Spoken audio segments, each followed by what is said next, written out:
Right now, it's summertime in New Zealand. It's beautiful. For some reason, we have two people who have decided to come here in the winter. We're very lucky to have Joanne Drayton, who's here. Jo was a fellow in our nonfiction program with her partners, Sue Marshall. They just arrived from Auckland a while ago. Jo is on a tour to promote her new book, which is about Hudson and Halls. The book is over there, and she'll sign it, and you can buy it afterwards. Jo was here a couple of years ago, right? Yeah. She was terrific. I mean, she had, some of you may have seen her on the road. She had a very unique method of writing, which was she couldn't write while sitting down. She could only write while walking. And I'm not kidding. And so she used to walk around with a pad, and this produced this wonderful book, which I'm in the middle of. It's a great book. Jo is also, she's written 6 books. She is the biographer of Anne Perry. The murder mystery writer.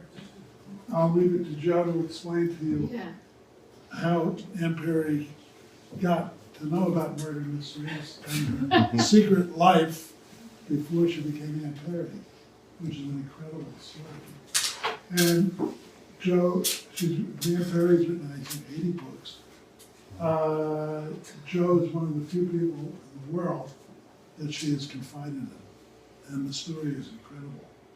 So Jo has prepared a PowerPoint, actually. Yeah. We had a wonderful meeting yesterday with the fellows. She was so entertaining. I feel like I've been laughing for the last couple of days. And I'm sure that she's not going to disappoint now. So, Jo Drayton. Thank you very much.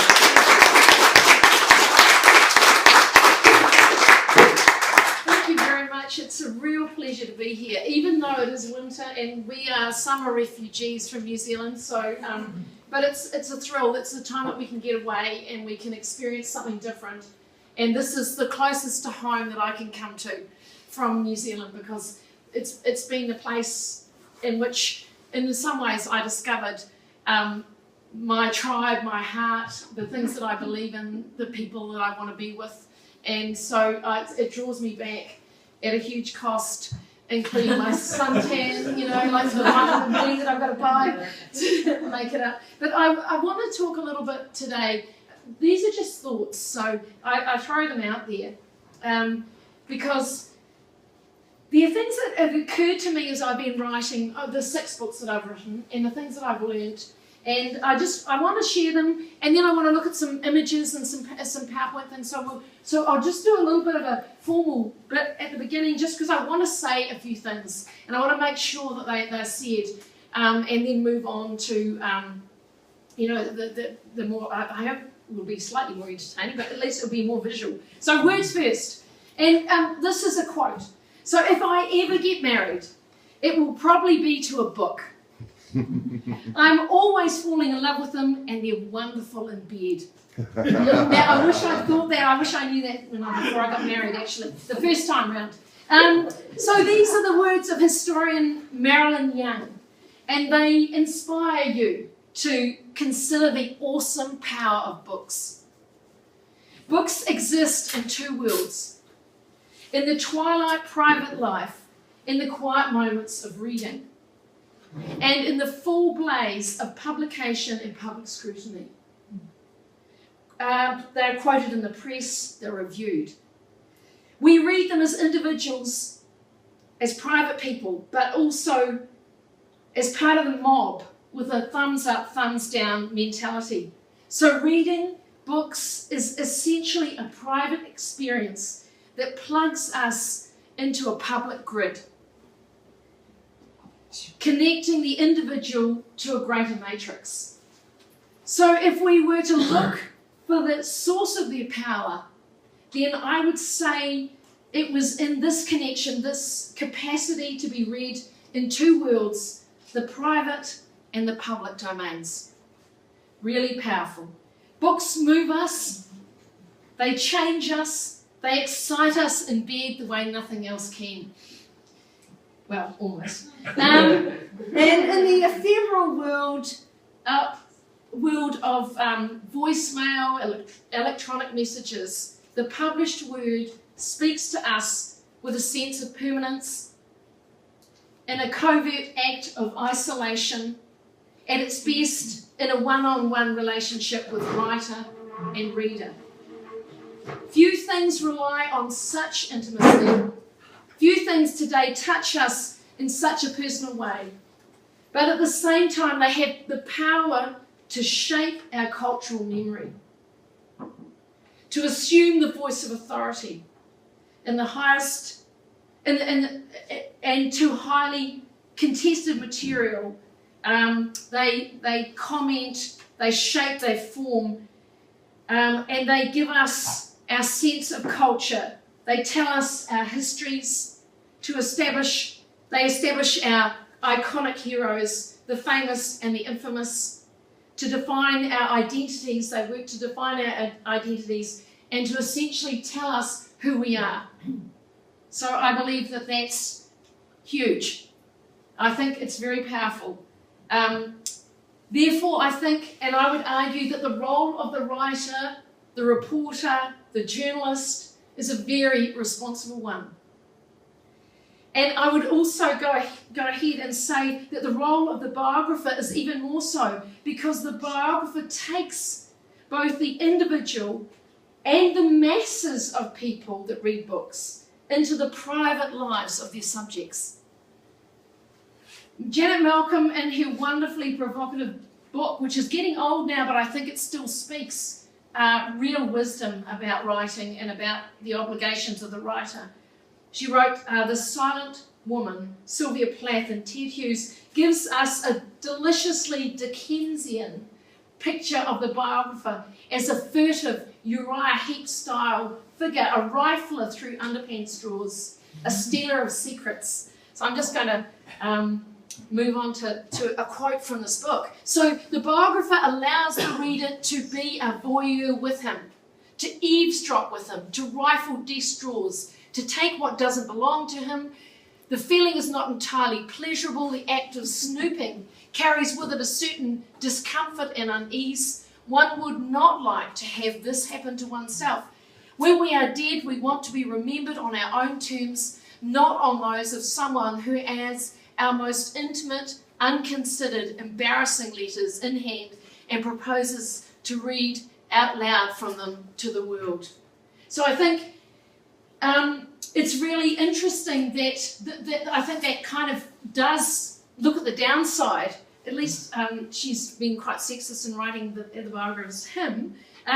But now we'd have to say it would have to be her in my case. But so are the limitations. So what limitations should we consider as important? Are the things that are too private to enter the public domain? Things that perhaps are ethically beyond the reach of the biographer? Well, Michael King, who's a New Zealand biographer, writer about biography, says no.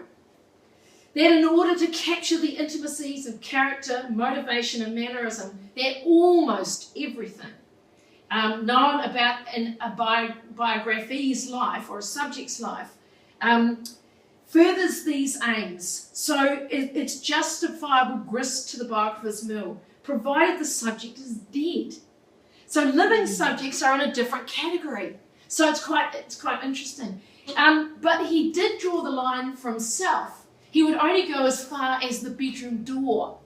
So that's that was the mark of the sand that he kind of created, because he believes that the private moments of private lives are risky to pursue. Yet he also accepts that they're really important to pursue. So it's good because sex, this is a quote, has the potential to pose problems for the biographer. But as King writes, it is a problem because almost everyone is interested in sex. And there is consequently a temptation to use it, or use all such material in the legitimate pursuit of an engaging narrative, because it's kind of a hook. Is it also a problem because the relationship of sexuality, it also is a problem because the relationship between sexuality and the rest of life is profound, but the process of measuring that relationship in individual lives is really difficult. And ascribing the cause and effect is an exceedingly inexact science. So it's very tempting to focus on it. It's very tempting to move past and into the bedroom to look at sex because it is such an engaging topic. And it does actually, it gets a readership buzzing. But, what are our obligations? So as a 21st century biographer, I feel an obligation to give as full an account of my subject's private life as possible.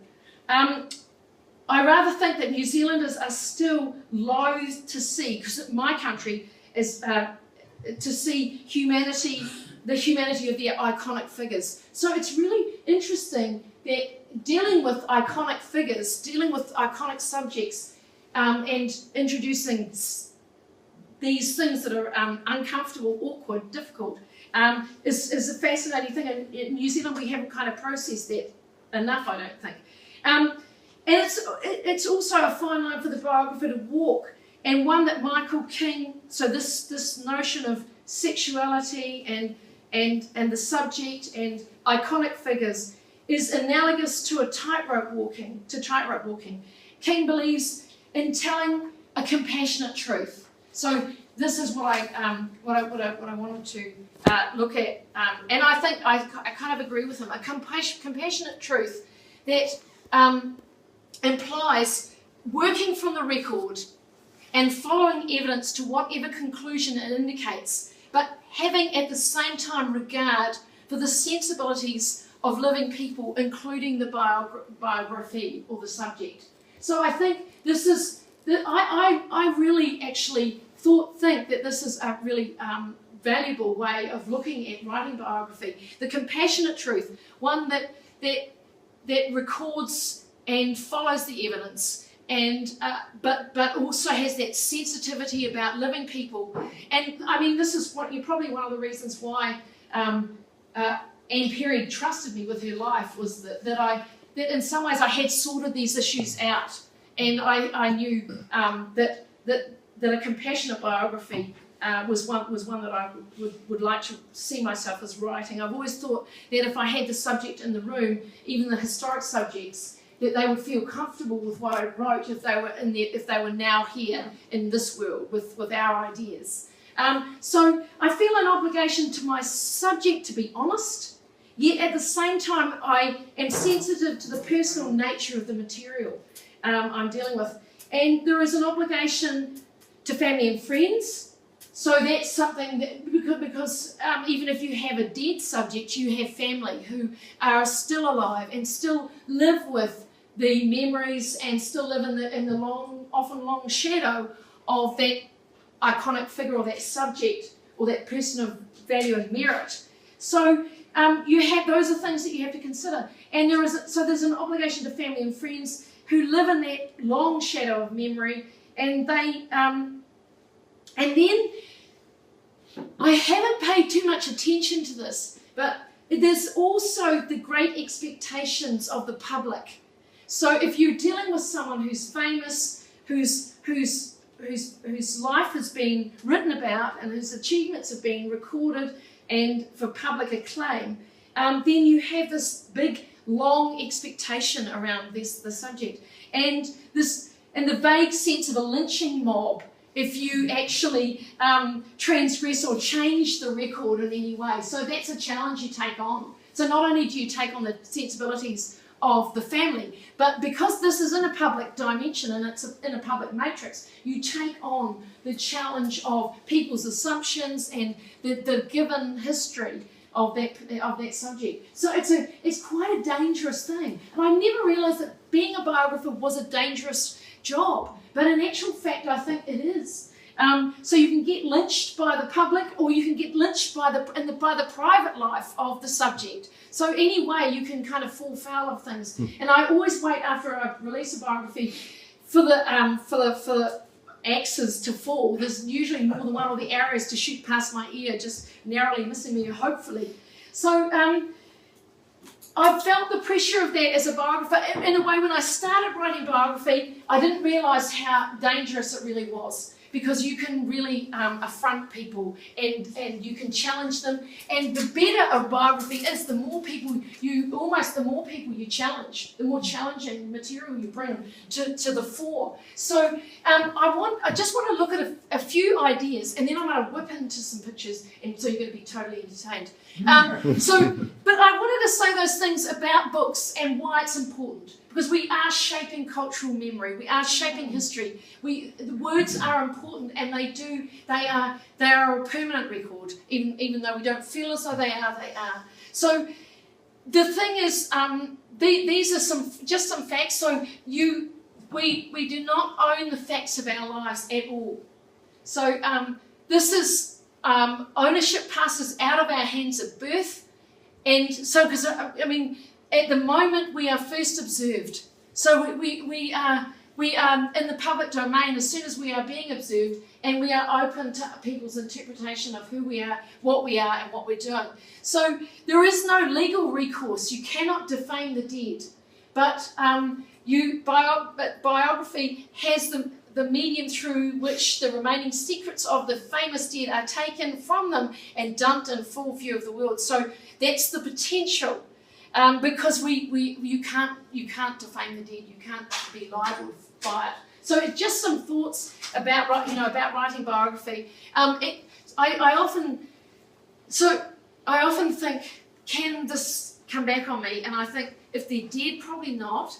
But there's always those vested interest groups who may just lynch you anyway.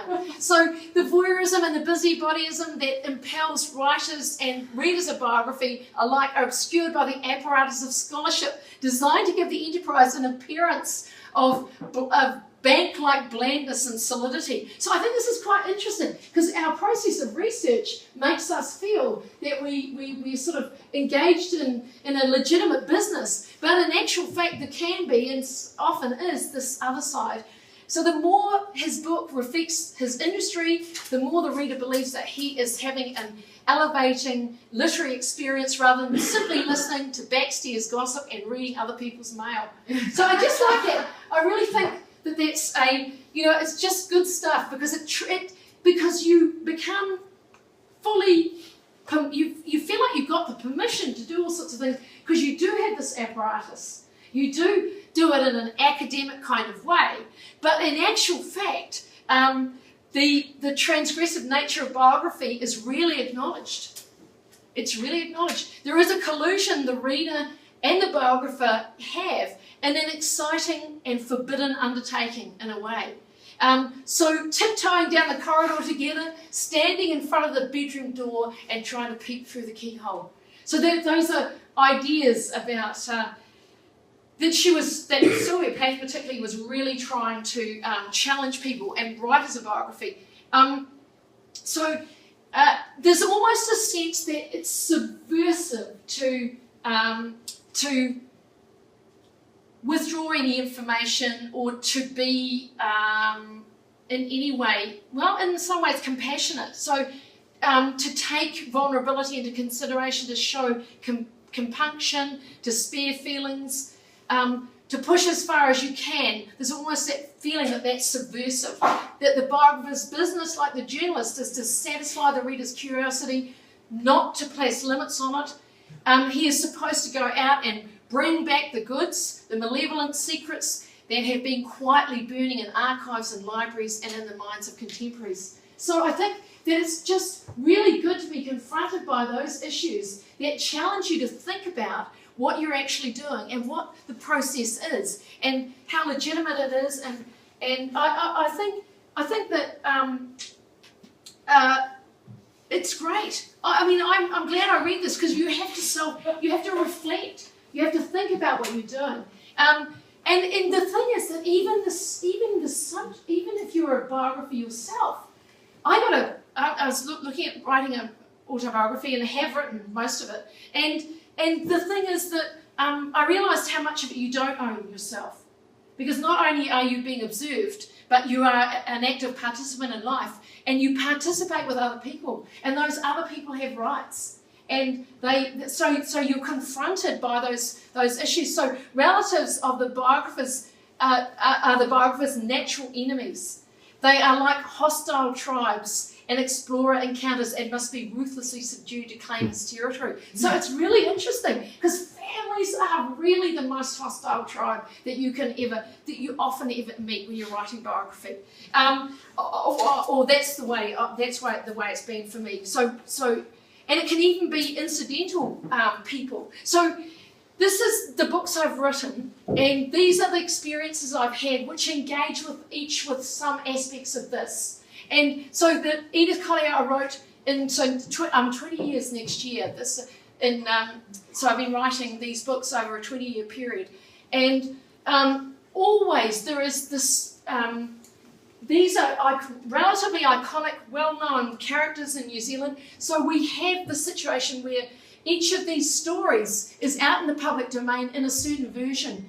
And historically, this version is sanitized, and it's very much the version of a story that creates a kind of a legend. But a legend is someone who's not warts and all and things like that. So each time I've battled with stories, aspects of these characters. So three women painters up the top. Then Ngaio Marsh, who was one of the queens of crime. We'll have a look. She was writing with Agatha Christie, Dorothy Sayers, and Marjorie Allingham. Anne Perry, who was the Juliet Hume was Juliet Hume of the Parker Hume murder in Christchurch, New Zealand in 1954, and Hudson Halls, which were the first gay celebrity chefs in New Zealand television, and then on the BBC before the homosexual law reform, which meant that it wasn't illegal, you couldn't be arrested. So they were on television in New Zealand. So when I'm choosing a subject, I look for someone who's interesting, who's fascinating, and whose story could be written with new material or from another perspective. But that's the dangerous part, because what's given is the safe, sanitized version usually, or it is in New Zealand. Maybe it's a little bit different here, I think, because you've been doing it for longer. But you're probably prepared to take those risks. So what I deal with when I'm researching, this is when I was researching Hudson and Halls, is I like to go to the spot, and I like to know the myths. I like to know the taboos. I find out what they are pretty quickly, and I'm always digging for the secrets, the things the things in their story that will engage people. So with Edith Collier, and this is one of her paintings that she did. The story for her was so this is Edith, a modernist painter who came back to New Zealand. She was the first and most modern painter of her time, but our New Zealand art scene had kind of identified other significant painters as more important. So that was a problem. It was a big problem for them, and I got reviewed terribly because I suggested that she was the most modern painter in New Zealand in the 1920s, which she was. But it was so different to the given story that it challenged, it affronted, and it disconnected some of the given history. And the other thing, so on a public level, I was vilified for my oversights and my ignorance but I knew what I was doing. You should do if you should go to these things overnight, honestly. And then the other, so I had this issue with her because she was from a very sort of rural part of New Zealand. She went back to this part, but she had some of the most innovative work in the 1920s that was Matisse-like, when people were still painting traditional scenes in New Zealand. So she was very modern. So not only was that a problem for me, but this was a problem as well, because her father in 1926 took the best and most modern paintings she did of the nude and burnt them in the backyard. He piled them up. She was in her mid-40s by this stage, maybe about 47. He piled them up. He took them back. She'd been about 43 actually, and he with her niece, and he put them in the backyard. These were amazing paintings, and he burnt the lot. because he was so affronted by the modernity and the nude subject matter. So I had this amazing, sad and tragic story, which the family didn't really feel comfortable about being out there. And one of the reasons why he did it was because, you know, he was worried about that, the sort of a woman painting other women. So most of them were female nudes. So he burnt a lot of her paintings. So in that story, in that one story, and it was my PhD and then published, I had two, that public matrix and that private story that created trouble. But, you know, I survived it, kind of. Although it's really awful when people print something nasty about you and it goes into, you know, it is published. Because it's like, because I was sort of thinking that everybody would go, wow, this is fantastic, we didn't know this before, isn't that marvellous? You're amazing.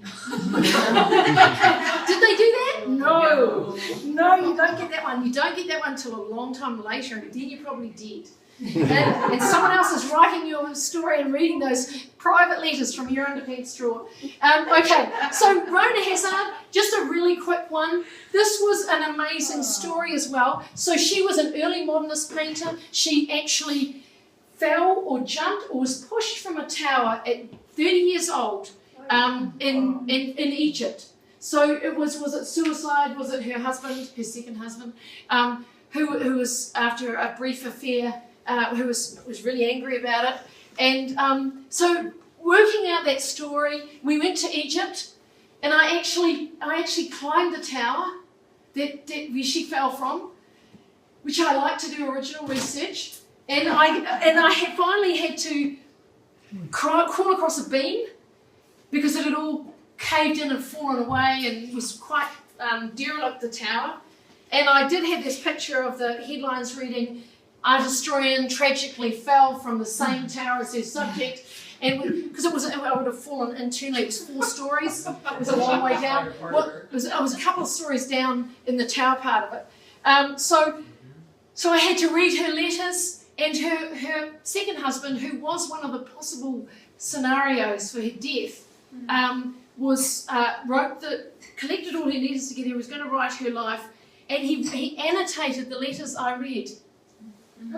Because he annotated them. So sort of 70 odd years later, I was reading his annotations on his wife's letters about her maybe suicide. Anyway, I decided it was probably suicide. But the findings was that she fell. But what I did discover when I went up there, climbed up the tower, is that it's one of those, typical Egyptian sort of architectural designs where the ledge edge of the idea was that she stepped back and fell out. Well, you'd have a hard job stepping it back and falling out of it, so it just wasn't true.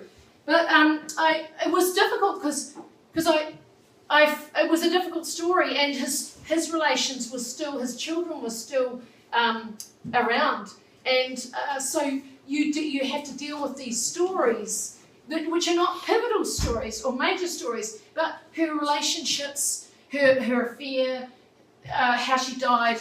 It is important to understanding her life, and so you have to deal with them. In the end, I decided that her husband was very controlling, and in a way she took that, it was suicide, but there was an element of despair in her choices, and some of it was going back. So Frances Hodgkins, really, just quickly, another problem with her was that she was supposedly a spinster who never had any fun, who was so driven that she never had any relationship. She was on the shelf and never had any romantic or passionate relationships with anyone.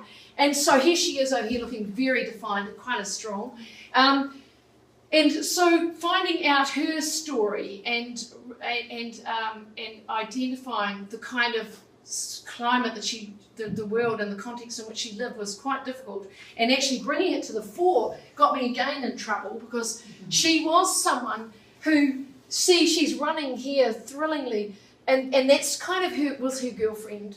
So this was a very difficult thing, because one of the things that we do with these historic characters, if they didn't get married, then they were profoundly and utterly celibate.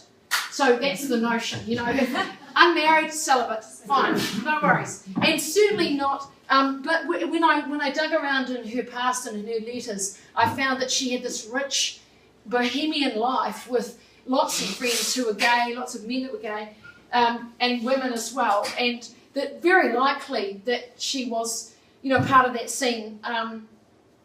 And whatever she did in it, I was quite happy to leave alone, but I wanted to bring that out. I wanted to make sure that she was a much more complicated than some frustrated spinster who took up painting because she couldn't have a shag. You know what I mean? So that was kind of the. Yeah, I'll have another one later. That was kind of so. It's about myth busting. You have to get in there. You have to get personal with the material, and you have to be honest because these histories defy lots of things that were uncomfortable when the writers of these histories, these original histories, were writing them. Actually, interestingly enough, Francis Hodgkins' original biographer was gay himself, so it's kind of sad that he felt a repressed gay man at a time when it was illegal and you could be jailed and all that sort of thing. So, I mean, he felt the pressure himself, and therefore I think he passed it on to the life that he was writing. Whereas I probably did the opposite, but that's fine. Okay, so Ngaio Marsh, I got sick of painting. I did love painting. I do love painting, but I prefer murder. And I took up so this was my next subject, Ngaio Marsh, and her story it's really interesting because once again she was probably a lesbian figure, certainly chic, and definitely possibly even more of a transgender type of figure, though we wouldn't have discussed it like that. They wouldn't have seen it like that in that time. But her birth wasn't even registered by her father, so it may possibly be that for 4 years. So it's very possible that even that wasn't clear whether she was male or female at that early stage. And it's very, very common. We acknowledge it now, but in those days it was just confusing, and it was something that you absolutely had to hide. You couldn't possibly put that out in the public domain. And she had successive operations. She had a voice like she smoked 50 packets of cigarettes a day. She was very tall, and so there were lots of things about Ngaio Marsh that suggested a more complex, either biologically more complex, or certainly in terms of her social life and the people that she hung out with. She wrote murder mysteries, and 32 murder mysteries. I had to read them all. It's such a hard thing to do. I really like it. That's the thing. Pick the thing you really want to do, and immerse yourself in it. And if you like murder mysteries, write about a murder mystery writer.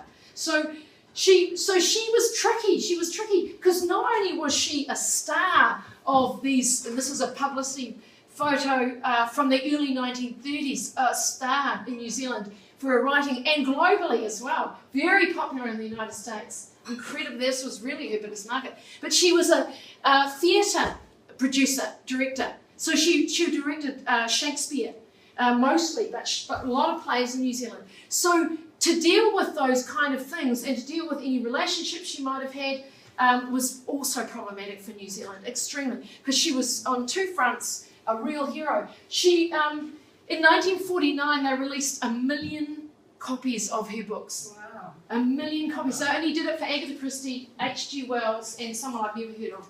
And I can't remember either, because I've never heard of them. But I know they must have been important to have got 1 million, but they just gone. Anyway, I think no one's much heard of them. But so she was one of the queens of crime.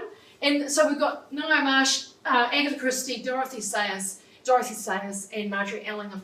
And so it was difficult to write that, and it was, and what I was talking about the other night is that frequently you end up not being liked by anybody, and particularly the family and friends. So although I tried to write as sensitively as I could. Sometimes sensitive is not enough. You know, they want a mission. And I think that's the one thing. You can be compassionate and you can be sensitive, but you cannot omit anything that is central or core to the business of understanding that individual.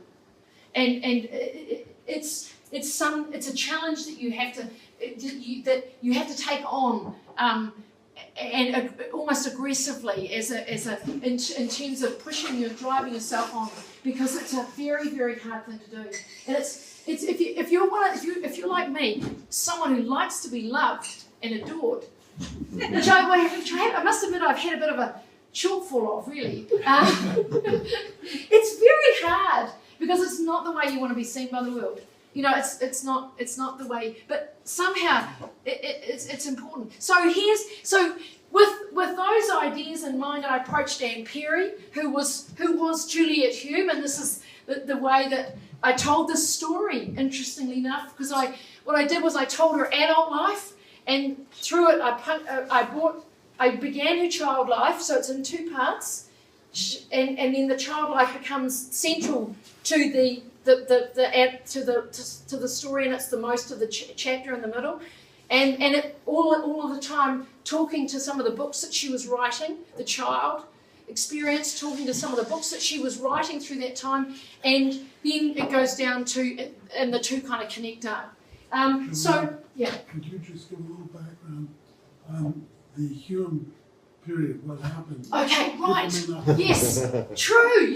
I'm not in New Zealand. Yes, just 17 hours. It was so short, I forgot. Okay, so the Parker Hume. So Peter Jackson did a film. His first film that was of global significance was Heavenly Creatures. Yeah. Okay, so Heavenly Creatures. So this is the duo: Pauline Parker, a New Zealander, Juliet Hume, who arrived in Christchurch, New Zealand. Her father was a genius who took over. He was literally very, very bright, and he was CEO or chair or the main chief of the university in Christchurch. So they met, and they took one of the girls' mothers eventually up to the Port Hills in Christchurch. My mother used to say, "Those are the Port Hills, we're the girls." And what they did was they bricked one of the girls' mothers to death. So it was a very tragic end, and for Honora Parker. And the thing is, the story went that the two girls were vilified, understandably at that time, because Pauline was Pauline's mother. And as girls in a sort of teenage crush, a friendship that became a pact for murder.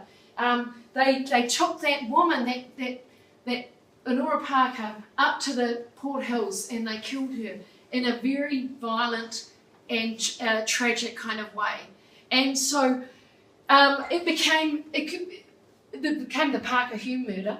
They planned it to be a situation where one bro and it knocked the person out, knocked Honora out, killed her instantly, and they would say that she fell over. And Honora seemed to be the one adult that was keeping those two girls apart. One was having to return to the UK, and the other one, Juliet Hume was being returned to England, where she came from, by a bit of a time in South Africa. And Pauline was desperate to go with her, and it seemed to the two girls that the one person that was standing between Pauline joining and going with Juliet Hume and her family, well, it wasn't her family, it was her parents were separated actually at that time, and so that was part of it as well. But it seemed to them that one woman was standing in the way, so they murdered her. And this is the crowds that literally, it was so, can you imagine New Zealand, matricide, 1954, small provincial town, very English, very conservative, and very respectful of the institutions like Canterbury University. It seemed like it was just an elite, and this guy who was in charge of it, his daughter killing, and it seemed it went like the swept like wildfire through New Zealand, but also the Times would have been in New York Times. It was certainly it was in the Times magazine as well later on. But one of the girls recorded the murder, that planned it in her diary. So Pauline, who instigated the idea and developed the idea and planned the murder, diaried it. And the record of the planning and the thinking around it was so horrific because it seemed so totally brutal and so cold-blooded and so premeditated, and so they were really. So we get this entries like an evil. So the girls were not just they were tried on folie à deux, which is madness. The madness of two. So that was one. That was the defence. The best defence they could think of was the girls were mad, and the prosecution said they were bad. They were just plain evil, really, or bad, misguided, totally, but terribly misguided. And so what really remained was this notion of evil, that there was something profoundly evil about those people, those two girls, and it fed a lot of misogyny, and it fed a lot of fear about, gay and lesbian relationships and lives. And so it gave everybody the excuse. And the worst thing was that the girls heard the verdict unmoved. They seemed to have no remorse. And if you've ever dealt with teenagers, or if you've ever been a teenager, which I'm sure you have, teenagers have no remorse. It's a period of time when remorse gets left at the door and you forget about it, because you are right. Everything you do is right, and everything you are is right, and there is no need for any remorse, no matter how bad you are. So that's teenage. Everybody knows that, but they didn't realise that at the time, I don't think. So they seemed unmoved, and they were shocked. People were shocked. So I came along, and by the time I came along, Anne Perry, who the two girls were released. Everybody's shocked by this, but it was 6.5 years later. They were held at Her Majesty's pleasure, which meant it was an undefined time. Could have been forever. But they decided they were becoming so institutionalised, because they went in so young, 15 and 16, that they were becoming completely, and they thought they would never ever be integrated again into normal society, because this was a prison in the 50s. Mount Eden prison was going to be closed because it was so barbaric. It was so barbaric. They thought it was inhumane to keep people there, no matter what they'd done. So but then they decided, like governments do, that they had no money, so they just left them there, still going. So what happened was Juliet Hume, Anne Perry, ended up in the most severe prison we have, and it was constructed that she was the leading personality because she had money, because she had position, because she had this amazing background in education, that she led Pauline Parker into it. So she got the most severe punishment. And what happened was that she was released in 1959, and she assumed a life away. She was deported immediately, and she was deported and released on the basis that she never ever told anyone who she was. So she was given a new name, given a new background, given a new passport, never ever allowed to admit who she was. So what she did was she was always imaginative. She wrote right the way through her time in prison, and as she had done beforehand. And part of that writing was what sort of fueled this kind of crazy relationship that these two girls got into, because they were both writing. It's obviously, writing is dangerous. It is, like I said that, it's really dangerous. So, but what she did become was eventually, she wrote very unsuccessfully for a long time as a romantic history writer. And then finally her stepfather said, why don't you write crime detective fiction? And of course she wrote one.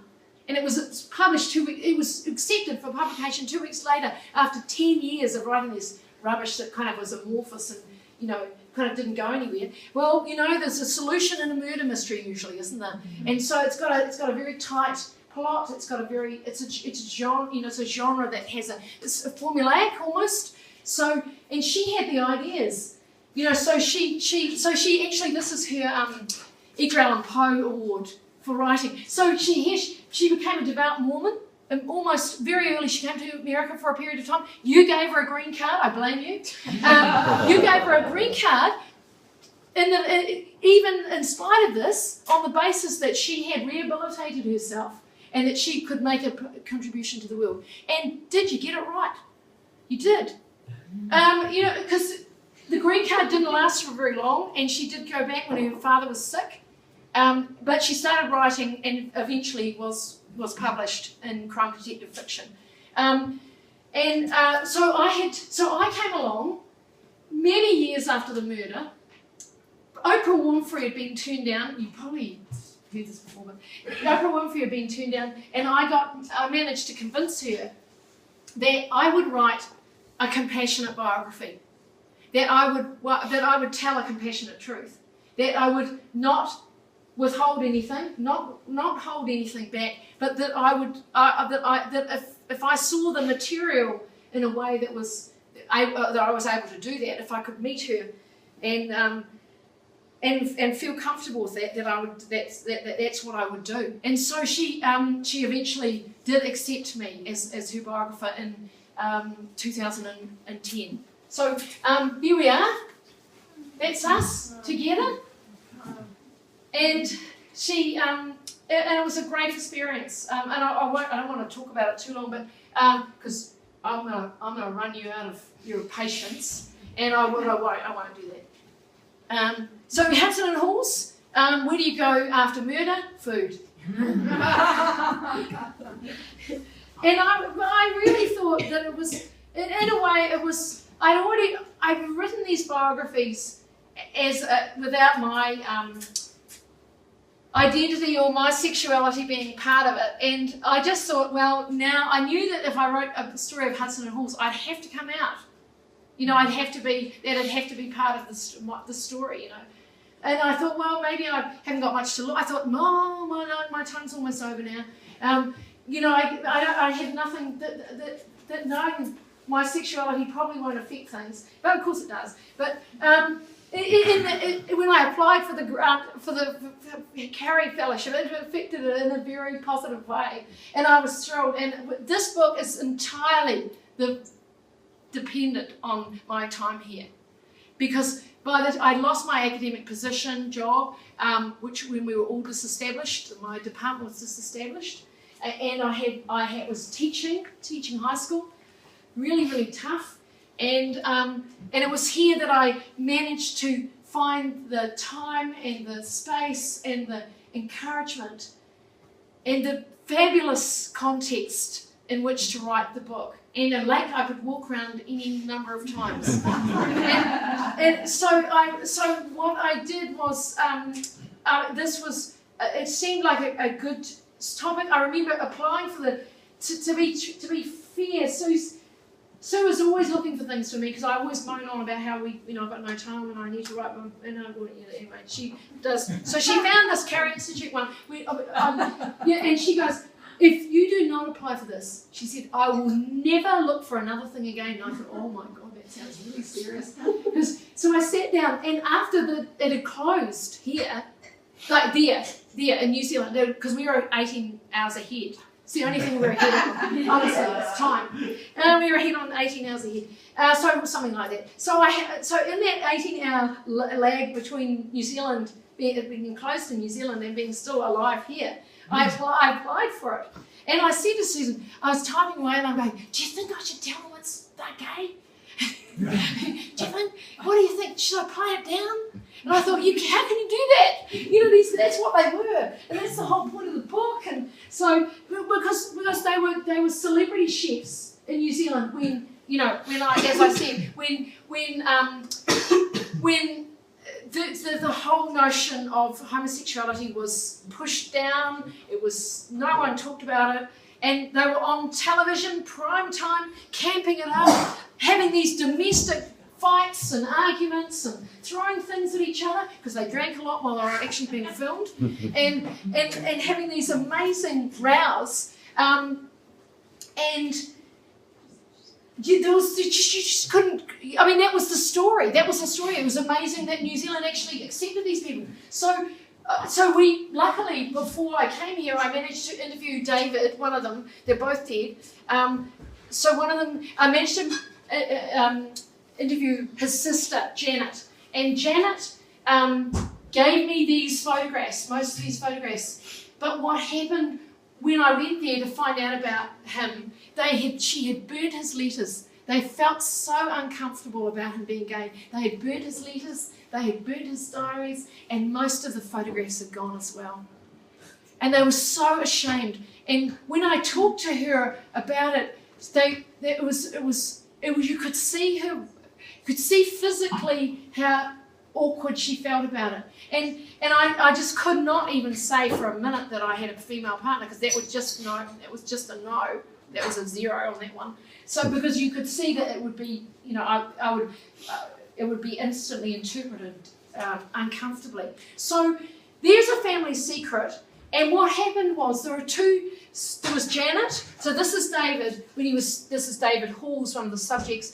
Parents, they were, it was like a gunshot wedding, you have that? Yeah.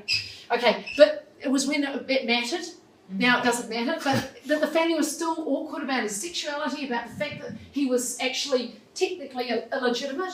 This was a problem, and so there was this closure around things. And the two sisters, I spoke to Janet, and her older sister had a huge row. I didn't tell you that yesterday, did I? They had a massive fallout, and I went in there to gather the compassionate truth and to tell a compassionate story, and I created total havoc in the family. She cried when I went round there to give them the few photographs they kept back, and I just felt absolutely. I really did feel like that Uriah Heep character that rifles through underpants straws and I haven't actually been able to make peace with that. When I think about it, it really upsets me still.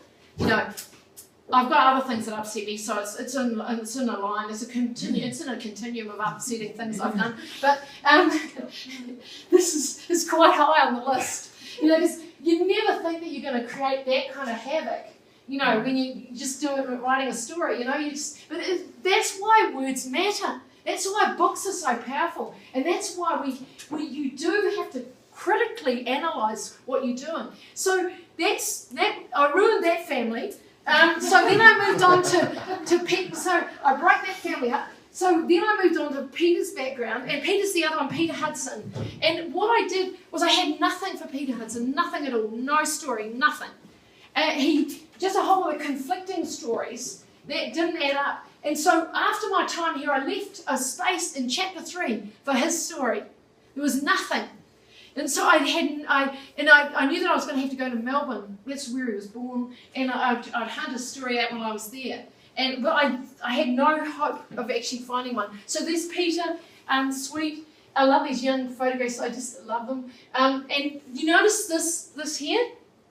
I took that off a documentary. Documentaries are really important. Film documentaries are really important because that is all that we have of the photographs. These are gone now. I couldn't get them, and I tried pretty hard. So the story is that the reason why Peter told these amazing stories, and I won't go into any detail, but is that his mother, who's maybe not his mother, ran maternity hospitals that were also abortion clinics. And she had a chain of them in the 1920s when it was very, very illegal to do that. And it was totally illegal. And so what she did was, what I discovered, I put some words in this is the great thing about research, you're never sure what you're going to bring. And so I put some words in a search engine that should have just been pretty platonic, kind of, like, not but pretty casual words. I put his name of his mother, but I put all of the words in. I put Mary Ethel Hudson. And this is after a very depressing day and other people trying on my behalf. And what happened was it brought up that she was tried for murder. So then revealed the maternity hospitals and the abortions, and what she had done was one of the women had died, and she dressed her up and put a handbag on her arm and drove across Melbourne in the early hours of the morning with her husband, propped her up in the seat beside her, and dumped her by a tree, sitting up as if she was just taking a nap. And that was like really weird, this was really unusual. And so she was, well, it's not common. And not only did she do that, as it kind of revealed itself, but she ran about 3 or 4 of these big hospitals that we know of. And this is her daughter Biddy, but she may not be her daughter. She may be one of the children. And Peter may be one of the children that were actually born in these situations that she decided to keep. And so she was not only charged with murder along with the doctor, but who she employed to come into her hospital. But she also had babies for sale. And she organised a situation where a mother passed one of her babies off as her own to the father. So she went through a fake pregnancy and then handed the baby that came from Mary Ethel's hospital on as her own child. So anyway, I think it was not just about food or celebrity, but it's amazing these stories that you uncover about people's lives. And this guy had gone right through his life keeping that story away. So I knew his address, I knew his name and his mother's name and his father's name, but we didn't know any of the story. And he just glossed over. He told porkies. Do you have that word? That might sound a little bit worse than it is. In New Zealand, it's lies. He told some mad stories. He created a life that he didn't actually live, including schools that he went to and all sorts of things, to cover this terrible background and to cover the fact that. And she died when he was about 9. So that was his main maternal figure who claimed to be his mother. And then they turned around and said, no, her daughter was 21 years old when he was born, was his mother. So that's a possibility. So he never really knew. And so in a way, he came to New Zealand that David escaped his family background because they were so homophobic, and that was common for that time. Peter was escaping this sort of murky past, and they met in New Zealand and they fell in love. And what drew them into our world and to the attention of New Zealand was going on television. And so this is one of their sets, in the sort of, you can tell it's sort of the set. Look at the trousers. I bet they were flared. If you move that table away, they would be flares. And probably he's got platform shoes on, but we don't know. But anyway, this was one of so they brought this gay relationship into New Zealand television in 1975, when New Zealand was parochial and homophobic, and you name it, we did it. Probably it's not that unusual, a lot of places were like that. And so they camped it up. They argued, they bitched, they bickered, they got frustrated with each other, and they became celebrities. And they were pursued by the blokey guys in the bush shirts that we had in New Zealand, and the matrons who were very upright and thought they were just flatmates. And yeah, it's true. Some of them are still there. This is their 1977 cookbook, and look at it. It's a work of art. And this green thing is a hideous. They used green food colour. Oh my goodness! It's a cheese. What is it? What cheese? With cheese nightmare.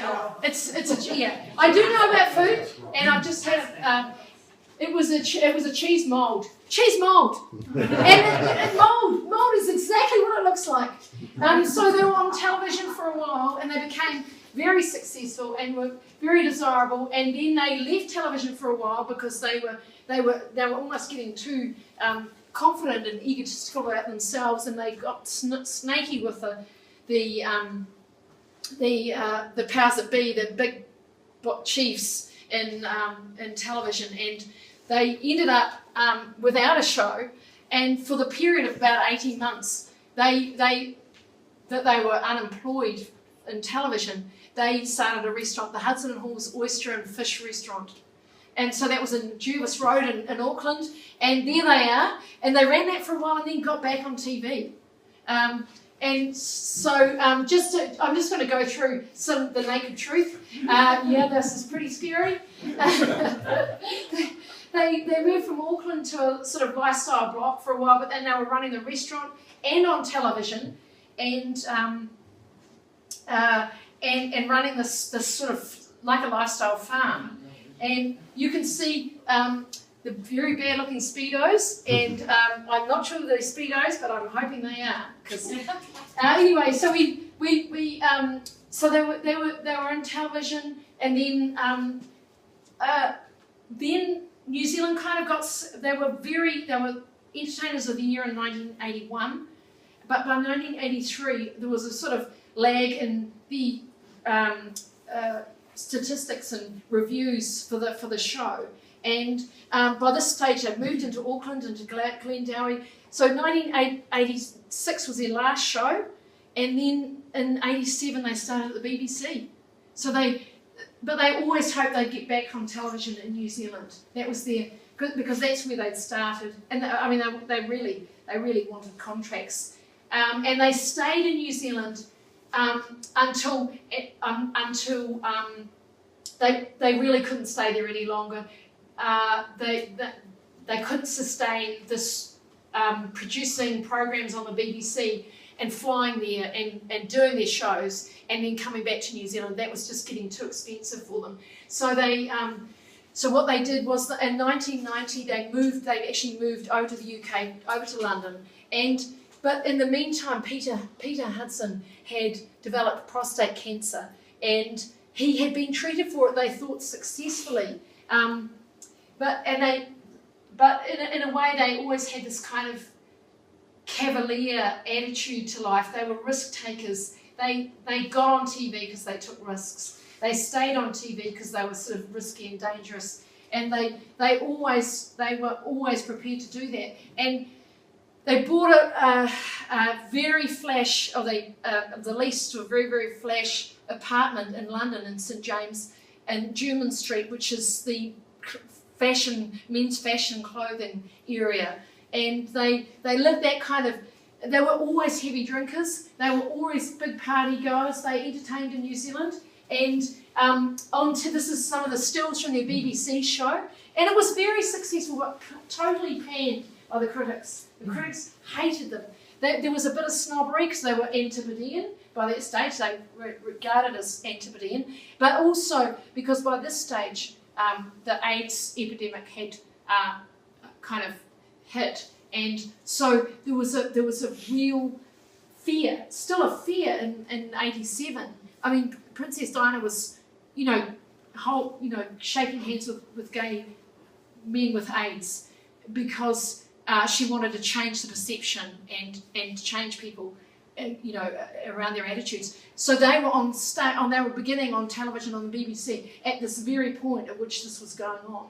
And I think their reviews reveal the homophobia that was generated again by that fear and that panic and that distaste for what people were really scared of, And so they were panned by the critics. I'll just run through just a couple. I've just got a couple of things to look at. So they did this dance routine. I have got a little bit of the show, which we could watch for a couple of minutes if you want to. then right towards the end, Peter's cancer came back, and so he was dying. But they had to take the work that was coming their way because they had no other income and they had no way of really supporting themselves, and London was incredibly expensive. So they took everything they could and carried on working, and this is so they did 4 seasons with the BBC, and in 1990, when Peter's cancer was back, that was the last show, this show series they did. And they were invited to Noel's house party, where this kind of pink thing comes in, covered actually with they thought it was a legitimate cooking show, and this guy came in and sort of Mr. Blobby, he's called, and sabotaged what they were doing. And it was a sort of moment of humiliation and a really low point, because they were essentially looking at Peter's death. And this is where they're both buried, and it's actually a public space. It's Horse Guards at Green Park in London. And what happened was David was so completely distraught with Peter when his death that he just couldn't see a future for himself, and he was so depressed. He killed himself using the morphine about 14 months later, so the morphine from Peter's treatment. And he'd stockpiled it, and he killed himself. And he was only 57, so quite young really, and very, very sad. And what they asked was that their ashes be mixed together with the 2 cats they had. The Rottweilers actually survived, outlived them, the ones we saw earlier. I think it was Pistol and Bullet or something. Bruno and Bullet. The two cats whose ashes they took over with them, and Peter and David were mixed together by his sister and her husband. And she went to Horse Guards Park with a hole in the bag, but she realised it was such a volume, and it's actually illegal to spread someone's ashes amongst the daffodils in Horse Guards Park, because they were really worried that there might be too many ashes, no daffodils. So if everybody gets a chance to do it. So what she did was surreptitiously spread their ashes amongst the clumps of daffodils. So that's where they are. And what appealed to me was not just that it talked about, because they were never honest and open about their homosexuality. And so what it was an opportunity to write about food and the way food changed in New Zealand, an opportunity to write about homosexual law reform in New Zealand and how these men were unable to be in any way out, even though they camped it up, they could never actually use those words and never actually acknowledge it. And it was also a love story that drove one of them to his death, because he was just so broken. And there were always 2 people who were greater than their parts. That together they were awesome, and apart they lost the power that they had as a couple. So it was a lovely story to write, and a really important story to come from the Carey Institute, I think. And I was despairing at the time that I would never ever manage to get this written, and it was just amazing to have that opportunity, and I'm so grateful. And I will never forget the way that we were embraced by the community and by the people, and given this opportunity to share these stories. And books are important, and they move us in amazing ways, and they give us that thrill in bed that nothing else can, almost. So thank you very much.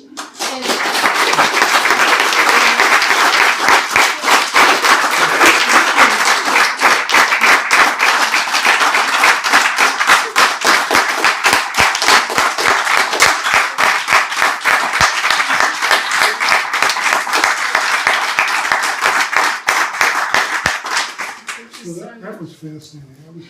I actually had planned to leave early and go down to New York City, but I couldn't stop listening. I think we probably have time for a few questions. Yeah, If you're up for sure, it. sure.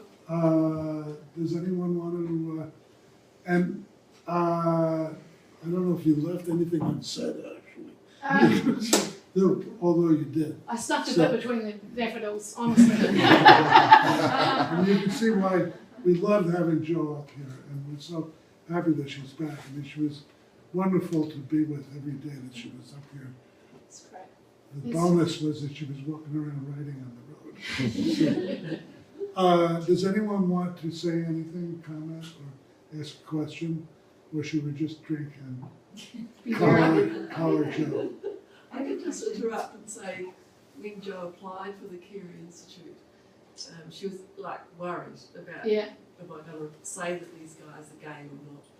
And I was reading all the information I could write, lay my eyes on about the Carey Institute.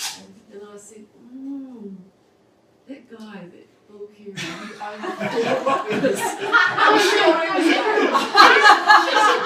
She said to me, oh, he's gay, I'm sure he's gay. I said, why, how do you know?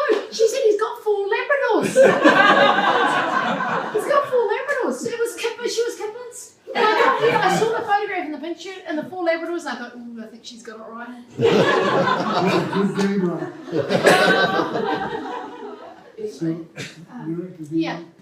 You mentioned that you're writing your own autobiography. Yes. And I'm curious how writing an autobiography is different from writing a biography, or how. Oh, look, you know what? The thing that I really learned is that your life is not your own life, but in more ways than the way than you know. What's her name? Janet Malcolm. She says, you know, you from the day you're born, your life is not your own. Well, the thing is that when you write your life, which you expect to be your own, and I thought, oh, thank God, I'm not going to have anyone coming up to me and going, you know, you got this wrong, or you got this blah blah blah. I'm going to be perfect. Oh, this is a straight highway. I'm going to cruise. And of course, I realised that this is my son, 2 sons, one of which has not spoken to me for 22 years. He was 12, and that's the last time I saw him. Because you came out? Because I came out. So, you know, I realised that my life is actually a whole lot of other lives. And the things that make a good story make a sad story for other people. You know, and so that was the biggest thing, was actually writing your own biography is almost as dangerous. I think it is as dangerous as writing someone else's. But the landmines that you create along the way, or you leave to stand on, or you find along the way to stand on, are actually ones that involve people that you are very intimately involved with, or you know that you love. And this is what I feel terrible about Janet. But it will not be the same as feeling terrible about my son. It will never. So, in other words, those same factors you draw into yourself, so that straight highway is not even. It's like a track, a goat track that you might pick your way along. It's, you know, dangerously, but I'm going to do it, you know, because in some ways. That's what I was put on earth to do. That's the great belief, isn't it? That you are here to write, or you're here to do whatever it is that you're here to do. And I believe that was what I was here to do, so I will try and write that story. Whether I can find a publisher for it, I'm not sure. But, you know, but yeah, it's... Well. Yeah, but it's really, it's actually... I was happy to reveal myself, because I really regard myself as I don't think there's anything more I can hold back that is that dark about myself, that, you know, but it's actually other people that you bring into the public domain, that you take their lives into it as well, and people that have a different version of your life to your own, because their life was mucked up with it by it, or affected by it, or changed by it, so it's just more of the same precariousness, but just much more fun, and you don't have to do as much research. Vivian, did you want to? I did, yeah. So you started off, you were studying art history, and you wrote that Yeah. was published. Yeah. And then did you just decide you really enjoyed that, and Well, what was your other plan? okay, right, okay. So I love history, and I think visual history is fascinating. I love pictures. I love paintings and pictures and images. And so I thought that would be what I would do. You know, I'd write about these these paintings and sculptures and things like, wow.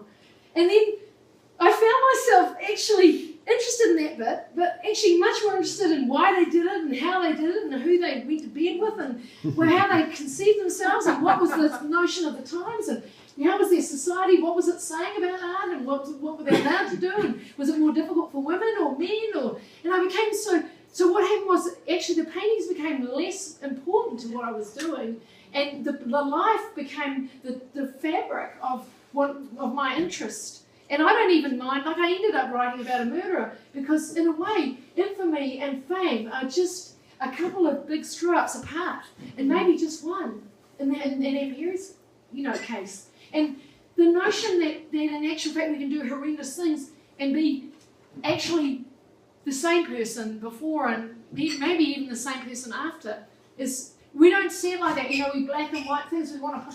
Because people say to me, does Anne Perry, is she a completely different, is that child, that's nothing to do with her now. And so I said to Anne, do you feel like you're two people? And she said, no, I feel like I'm one person. I just feel like I was one person who made a terrible mistake. And it's just awful. But the young girl that made that stupid mistake is still connected to the person who's writing those books. And that event hasn't created another person. It doesn't. She said, I still want to own that child because that child is still important to me, and it still is me. And I realise that it's very easy. We feel more comfortable with saying, right, we'll put that aside, we'll segment that, put it over there, and you're a different person now. But she wants to hold on to that child because that child's important to her, and even though that child did something horrendous, she still needs to be connected to that child because that is still her. But I didn't, I got that, like you want someone to be redeemed and they suddenly turn into someone else, but actually they don't. That's something what they are is just an individual who screwed things up terribly, usually. If I'm going to write about them, I don't want to write about a serial killer. Maybe a serial writer, but not a serial killer. But that was something I learned. Hey, that was fascinating. So I started moving into life, and I started writing about life. And so what they did didn't matter. Whether they wrote books, whether they painted paintings, whether they cooked meals. After a while, it was the material of life itself that is so fascinating to me, because the personal is really political, which is not even a feminist thing. It is a basic fact of life. So we are political beings. So what we created in our time, we live in our time, and we change it if we can. We improve it if we can. Yes. Do you find that as a biographer that you have the same sort of curiosity that you bring to the table with these sort of well-known, figures as you do with normal people? Yeah. So how do you navigate that? Because I kind of feel similarly, it almost feels unfair or intrusive to think those things about people, but you can't help it. You're just curious. Yeah, I know, it's a huge curiosity. Yeah. I think everybody's connected. Yeah, and everybody's fascinating, and most people have done something fascinating. Yeah. And they don't even know it. That's the But I want to know. Someone needs to tell them. Because people think that their life is boring. That's right. And curiosity is exactly the word, which feeds so much of your momentum and your intrigue, and it's just so amazing. I love people, and I'm sorry if I've given you too many questions, but you know, I find people fascinating, and it's because life itself is fascinating, and how as we as individuals navigate the life that we. How do you just not like go up to people and be like, hey, like I want to just like share everything with you, like You just go to a Carey Institute and you become a fellow, and they don't mind. Yeah, no, it's just, and I even enjoy it with teaching, you know, with the kids. Yeah, it's great. Yeah. So, why don't we have some drinks, and I'm sure Joe will gladly sign a book. And you should Absolutely, gladly yeah, buy yeah, it. sure. And I want to thank you so much. Oh, Joe. thank you very much, and thank you for having me.